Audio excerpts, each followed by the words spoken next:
ये है chapter number 3। दोस्तों इस चैप्टर में आप लॉ ऑफ अट्रैक्शन का पूरा प्रोसेस समझेंगे कि ये काम किस तरीके से करता है। मैंने पिछली वीडियोस में बताया था कि ये पूरी सृष्टि एक सॉफ्टवेयर की तरह है और अगर आपने वो पहली वीडियोस देखी हैं तो आपने वो सॉफ्टवेयर इंस्टॉल किया, एक्टिवेट किया। उसके बाद अब आपको ये समझना है कि इसका फंडामेंटल क्या है, ये किस प्रोसेस पे काम करता है। उसके बाद हम आने वाली वीडियोस में सीखेंगे कि इसको अब चलाना किस तरीके से है, कैसे हमें कोई चीज मिलेगी। दोस्तों हमारी पूरी सृष्टि, ये पूरा ब्रह्मांड बहुत सारे भौतिक नियमों पर चल रहा है। फिजिक्स के ऐसे नियम जो अटूट हैं, जो इस प्रकृति को चलाने में सक्षम है और हर एक इंसान और हर एक वस्तु पर समान प्रभाव डालते हैं। ये नियम किसी इंसान के साथ भेदभाव नहीं करते, चाहे वो इंसान गरीब हो या अमीर हो, छोटा हो या बड़ा हो। हर इंसान और हर वस्तु पर ये नियम समान तरीके से लागू होते हैं। अगर कोई इंसान अपनी छत से छलांग लगा दे तो चाहे वो किसी भी चीज में आस्था रखता हो, चाहे वो भगवान को मानता हो या ना मानता हो, वो आदमी नीचे ही आकर गिरेगा। ऐसा हो ही नहीं सकता कि वो वापस ऊपर चला जाए, क्योंकि भौतिक के ये नियम सटीक हैं और सभी पर लागू होते हैं। बहुत साल पहले न्यूटन ने एक खोज की थी। उन्होंने ये बताया था कि जितने भी परिणाम हमें हासिल होते हैं वो सभी हमारी किसी न किसी एनर्जी का एक नतीजा है। वो एनर्जी जो ना तो कभी बनती है और ना ही कभी नष्ट होती है। हम अपनी ऊर्जा को जहां भी लगाते हैं वहीं से हमें कोई ना कोई परिणाम हासिल होता है। ये एनर्जी बस रूप बदलती रहती है और अगर आप अपने धार्मिक ग्रंथों को देखेंगे तो वहां भी इसका जिक्र बार बार हुआ है कि कोई इंसान नहीं मरता है, ये केवल एक एनर्जी है जो बाकी चीजों में ट्रांसफर होती रहती है, बाकी बॉडियों में बदलती रहती है। आपके सामने एक फुटबॉल है, अगर आप उसको लात मारें तो आपको ये काम करने के लिए आपके शरीर की कुछ ना कुछ ऊर्जा इस्तेमाल करनी होगी, तभी आपको ये परिणाम मिलेगा कि वो फुटबॉल उस स्थान से दूसरे स्थान पर चली जाए। और जितनी एनर्जी के साथ आप ये काम करेंगे उतनी ही एनर्जी के साथ उतनी ही गति उस फुटबॉल को मिलने वाली है। एक पानी से भरे तालाब का एग्जाम्पल लेते हैं। आप उसके किनारे पर खड़े हैं और एक पत्थर को उठाते हैं और जोर से उस तालाब के ऊपर फेंकते हैं। अब क्या हुआ, आपकी एनर्जी उस पत्थर के अंदर गई और वो एनर्जी अब आगे जाकर उस पानी पर गिरती है। उसके बाद आप ये रियलाइज करेंगे कि उस पानी में बहुत सारी लहरें बनने लगती हैं। अब वो लहरें क्या हैं? वो वही एनर्जी है जो आपने उस पत्थर को दी थी और उस पत्थर ने उस पानी को। हो सकता है वो आगे जाके एनर्जी किसी और चीज में तब्दील हो जाए, लेकिन एनर्जी आगे तक चलती रहती है। ये एक अनंत प्रक्रिया है। दोस्तों आपने अपना हाथ हवा में घुमाया तो क्या हुआ? उस हवा के अंदर एक हलचल पैदा हुई और यही हलचल है आपकी एनर्जी। आपने अपनी एनर्जी लगाई और आपको उसका रिजल्ट मिला। लेकिन अक्सर हम लोग जिस चीज को देख पाते हैं उसी को हम रिजल्ट मानते हैं। जो चीज हमें दिखाई नहीं देती उसको हम एक परिणाम नहीं मानते। लेकिन सच तो ये है कि जितनी भी एनर्जी आप कहीं ना कहीं लगाते हैं, चाहे जानबूझकर या अनजाने में, वहां से आपको कोई ना कोई परिणाम हासिल होता ही है। चाहे वो परिणाम अच्छा हो या बुरा हो, आपको दिखाई दे या ना दिखाई दे, भौतिक का नियम काम करता रहता है। आप चाहे उसको नोटिस करें या ना करें, वो आपको परिणाम देता रहता है। ये थी बात हमारी फिजिकल एनर्जी की। अब बात करते हैं हमारी मानसिक ऊर्जा के बारे में। हर इंसान रात को सोते समय सपने जरूर देखता है। जब हम सपने देखते हैं तो क्या हमको अपनी ऊर्जा लगानी नहीं होती? बिल्कुल लगानी होती है। हमें कोई भी काम करने के लिए अपनी ऊर्जा लगानी ही होती है, चाहे वो काम शारीरिक हो या मानसिक हो। और ये एक रिसर्च के द्वारा साबित हो गया है कि अगर आप अपनी ऊर्जा दिमाग से खर्च कर रहे हैं तो आप ज्यादा थकेंगे। एक इंसान जो अपने दिमाग का ज्यादा इस्तेमाल करता है, जैसे इंजीनियर, डॉक्टर, साइंटिस्ट, वो किसी मजदूर से ज्यादा थक जाता है जो बहुत शारीरिक श्रम करता है। अगर कोई इंसान शारीरिक मेहनत करता है तो वो इतना नहीं थकेगा जितना कि एक दिमाग यूज करने वाला इंसान थक जाता है। हमारी एनर्जी बहुत ज्यादा लगती है वहां पर जहां पर हम अपने दिमाग का इस्तेमाल करते हैं। और यही है ड्रीम। जब हम सपने देखते हैं, जब हम कोई चीज सोचते हैं, ये सोच बिना एनर्जी के पैदा नहीं हो सकती। यहाँ पर हमें अपनी एनर्जी लगानी ही होती है। लेकिन अब सवाल ये उठता है, हमने इससे पहले ये समझा था कि जहाँ पर हमारी एनर्जी लगती है उससे हमें कोई ना कोई परिणाम मिलता है। वीडियो में आपको बहुत आनंद आ रहा होगा।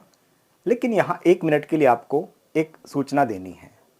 अगर आप चाहते हैं कि आप ये सभी चीज़ें दूसरे लोगों को भी सिखाएं, आप एक सर्टिफाइड कोच बने या फिर आप अपने खुद के कोच बने, अपने खुद के गुरु बने, तो आप हमारे इस कोर्स को भी ज्वाइन कर सकते हैं, जिसका नाम है मास्टर वेलनेस माइंड कोच, जिसके अंदर मैं आपको सिखाने वाला हूँ एडवांस लॉ ऑफ अट्रैक्शन।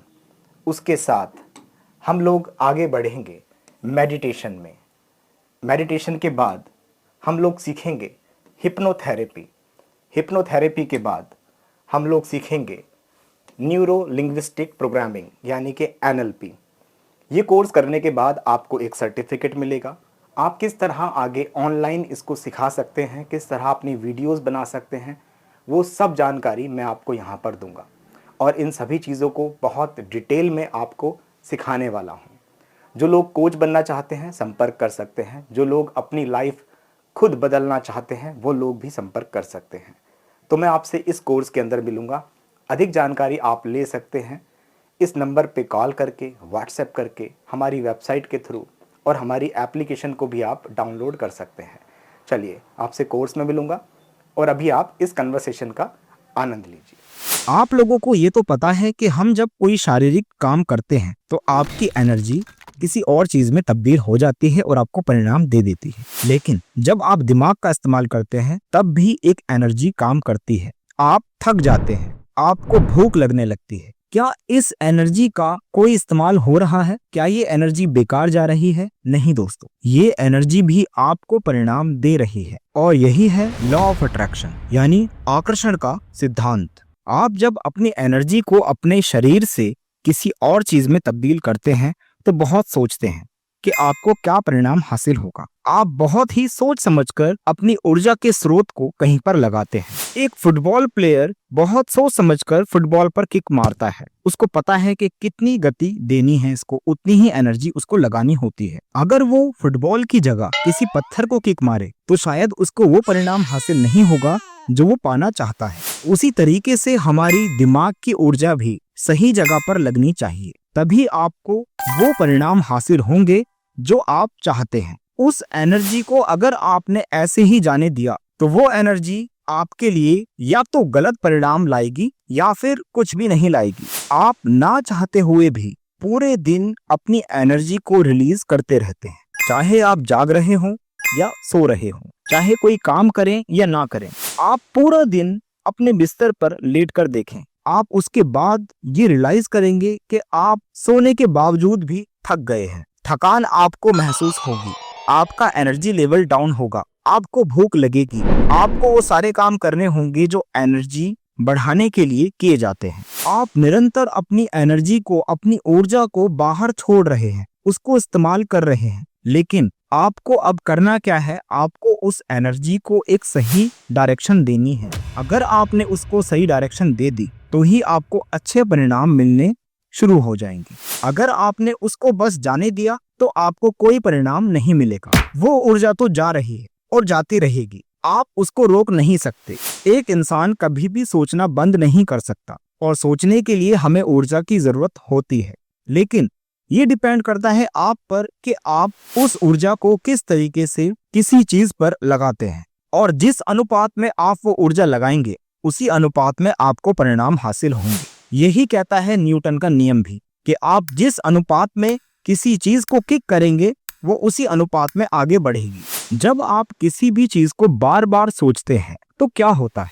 अगर हम एक बेसिक थ्योरी के ऊपर बात करें तो हमारे दिमाग के अंदर दो तरह के दिमाग मौजूद हैं। एक है हमारा चेतन मन जिसको बोला जाता है कॉन्शियस माइंड, एक है अवचेतन मन जिसको बोलते हैं सबकॉन्शियस माइंड। आपका डर, प्यार, गुस्सा, कोई भी भावना आपके सबकॉन्शियस माइंड के अंदर होती है और वही कॉन्शियस माइंड को एक मैसेज देती है कि अब क्या करना है। अचानक से आपके कमरे में अंधेरा हो जाए, उसके बाद आपका कॉन्शियस माइंड आपके सबकॉन्शियस माइंड को बोलेगा कि एकदम से अंधेरा हो गया है। तब आपका सबकॉन्शियस माइंड, अगर उसके अंदर एक डर है, अंधेरे का डर, तो वो आपके कॉन्शियस माइंड को बोलेगा कि अब कुछ ना कुछ ऐसा ढूंढ जिससे लाइट जल सके, जिससे उजाला हो सके। तो ये आपस में तालमेल बहुत जरूरी है और ये हर इंसान के अंदर होता है। कुछ के अंदर बहुत कम मात्रा में, कुछ के अंदर बहुत ज्यादा मात्रा में। अभी तक हमारे दिमाग का पूरा विश्लेषण नहीं हो पाया है। सभी साइंटिस्ट इस पर काम करते रहते हैं, लेकिन अब तक इसको पूरी तरीके से जाना नहीं जा सका। हम अपने दिमाग का केवल 10% हिस्सा ही इस्तेमाल कर पाते हैं, और उसी हिस्से को इस्तेमाल करके हमने बड़े बड़े स्पेसशिप, जहाज, रेल, कार, बाइक्स और इतनी सारी चीजें बनाई। आदमी इसी छोटे से दिमाग को लेकर चांद तक चला गया, लेकिन हमारे दिमाग के अंदर असीम संभावनाएं भरी पड़ी हैं, जिसका विश्लेषण आज तक नहीं हो पाया है। ऐसी बहुत सी ताकतें हमारे दिमाग के अंदर मौजूद हैं, जिसको शायद इंसान अगर इस्तेमाल कर ले तो वो वैसा नहीं रहेगा जैसा अब है। और लॉ ऑफ अट्रैक्शन भी उसी में से एक ताकत का नाम है। इस ताकत का इस्तेमाल करके हर इंसान जो चाहे वो पा सकता है। लेकिन ध्यान रखिए दोस्तों, ये ताकत दो धारी तलवार की तरह है। ये आपकी जिंदगी बना भी सकता है और बिगाड़ भी सकता है। अगर आपके साथ बार बार कुछ ना कुछ गलत हो रहा है तो अपने दिमाग को एक बार मॉनिटर करने की जरूरत है। क्या आप हमेशा बुरा नहीं सोचते? हमेशा आप बुरा सोचते हैं तभी आपके साथ कुछ ना कुछ बुरा होता है। कुछ लोगों के साथ हमेशा अच्छा ही होता है, कुछ लोगों के साथ बुरा होता है। कुछ लोग अमीर ही होते जा रहे हैं, कुछ लोग गरीब होते जा रहे हैं, क्योंकि वो लोग लॉ ऑफ अट्रैक्शन को सही तरीके से इस्तेमाल नहीं कर रहे हैं। इस बहुत विशाल सॉफ्टवेयर को अच्छे तरीके से ऑपरेट नहीं कर रहे हैं। इसी वजह से उनको परिणाम गलत मिल रहे हैं। मैंने आपसे पहले भी कहा था कि प्रकृति किसी के साथ भेदभाव नहीं करती। ये नियम हर इंसान पर लागू होते हैं, और इसको नहीं मालूम कि आप अच्छा सोच रहे हैं या बुरा सोच रहे हैं, क्योंकि ये शब्दों पर काम नहीं करती। आपने कहा मुझे बीमार नहीं पड़ना है, और आपने वो फील किया। जो भी आपने फील किया ये उसी पर काम करता है।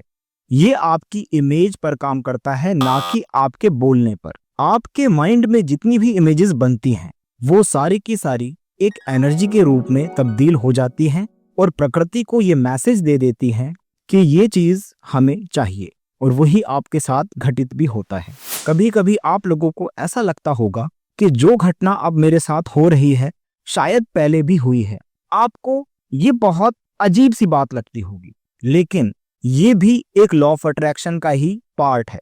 वो घटना कभी ना कभी आपने अपने माइंड में सोची होगी, तभी आपके साथ वो घटना हो रही है। लेकिन कुछ लोग इसका एक नेगेटिव पहलू निकालते हैं कि लॉ ऑफ अट्रैक्शन इतना समय क्यों लेता है कोई भी चीज पाने में। हम लोग ये जानते हैं कि ये प्रोसेस 21 दिन का होता है। हम 21 दिन तक अगर किसी भी चीज को अच्छे तरीके से विजुअलाइज करते हैं तो हमें वो चीज मिल जाती है।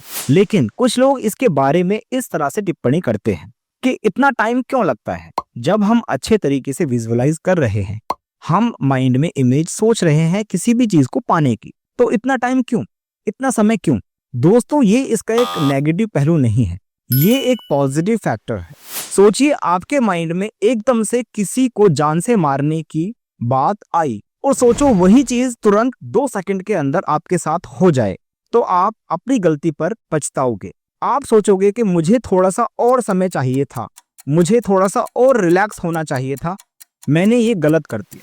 हम अनजाने में ऐसी बहुत सी गलत बातें सोच लेते हैं कि अगर वो उसी समय घटित हो जाएं तो बाद में इंसान के पास कोई दूसरा चारा नहीं बचता, वो बहुत पछताता है। इसीलिए ये प्रकृति इस तरीके से ही काम करती है ताकि आपको सोचने का वक्त मिले कि आप असल में क्या पाना चाहते हैं। ये इसका एक नेगेटिव पहलू नहीं है, ये एक पॉजिटिव पहलू है। आप जरा सोचिए इसके बारे में और इसको इस्तेमाल कीजिए। अगला स्टेप आपको मैं अगली वीडियो में बताऊंगा लॉ ऑफ अट्रैक्शन का। उम्मीद है आप लोगों को ये प्रोसेस समझ में